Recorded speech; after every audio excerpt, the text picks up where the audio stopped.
I will be talking about the land use competition. This is one of my favorite competitions, so let's get right into it. First, let's talk about the meaning behind land use. In this competition, you will enter 4 different pits. At each pit, you will have around 15 to 20 minutes to judge each pit. When you are at the pits, you will judge the soil and the slope. Then you will answer various questions about the soil. Now that you know a little bit more about the contest, let's learn about how to properly do the contest. The first thing that you want to do when you get to a pit is look at the site card. One of the most important things on the site card is where you will judge parent material. Parent material has a lot of options, so I'll go more into depth in my next video. Next on the card, we have slope. However, I wouldn't do slope until you're finished with everything you need to do in the pit. So that will be the very last thing I cover today. The second thing I do when I enter a pit is texture. When texturing, you're going to do a ball test, ribbon test, and a puddle test. The ball test is going to help you decide if there's sand in the soil. What you want to do is grab the soil from the surface and form it into a ball. Add water whenever you need it. When you have a good ball, throw it in the air and catch it. If it falls apart, then there's a lot of sand in your sample. Next is the ribbon test. When you have your sample in a ball, you want to push the sample like I'm doing here. When I do the ribbon test, I also like to do the shine line test. I will demonstrate the shine line test now.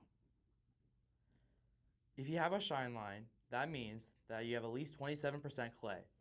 Well, you might be wondering what 27% clay means. Well, that's when the soil triangle comes into play. If you have more than 27%, then that means I have a moderate clay or a clay texture. Now, back to the ribbon test. If I have a ribbon that reaches 3 to 4 inches, then I have a clay texture.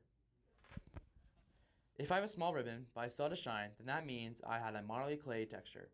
If I don't have a shine and I know it isn't a sandy texture, then I know it is a medium texture. Now we do the puddle test to see how much sand we have. You're going to want to clean your hands off the best you can. Then you're going to grab 2 pencil-sized eraser soil samples.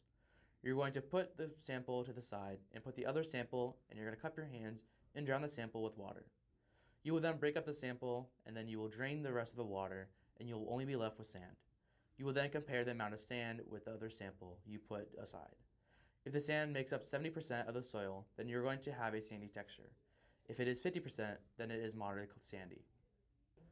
Next, I'll judge previous erosion. When judging erosion, you want to look at 6 inches and 2 inches. If the surface is black and greater than 6 inches, then it is none to slight. But if there is less than 6 but greater than 2, then it is moderate. And anything less than 2 is severe. The next thing I do is drainage. There's a lot to talk about drainage, so I'll talk about that more in my next video. Next, the soil color.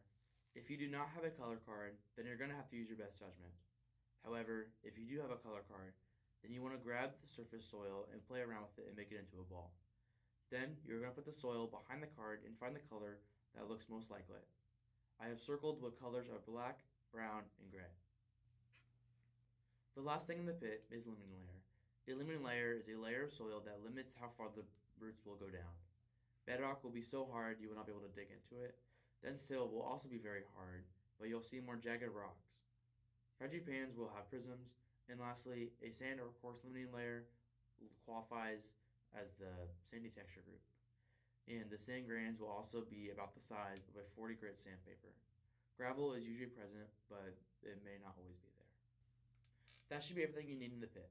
So now I will go and shoot slope. When shooting slope, you will most likely have this paper attached to the back of your clipboard. Now, you align the black line of the paper on the top of the rod in the ground. Then, you're going to imagine that the black line shoots all the way to the other post 25 feet away. You're going to make the line reach the top of the opposite rod. Then, you're going to put your finger on the line and stop the line wherever you stopped the rope is the slope. Remember when I said that slope is the last thing you do? Well, I lied. But to do this next question, you have to shoot slope first. So once you have gotten your answer for slope, then you can find your answer for landform.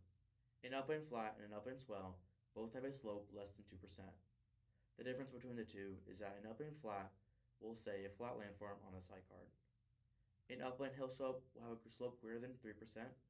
An upland depression is at the bottom of the hill when it starts to go back up.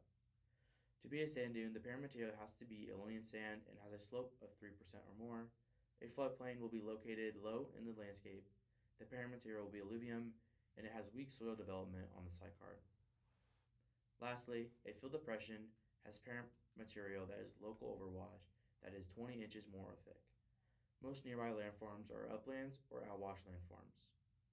Lastly, soil has weak development. Now you know how to properly do the left side other than the paramaterial and drainage, but I will go into more detail in my next video.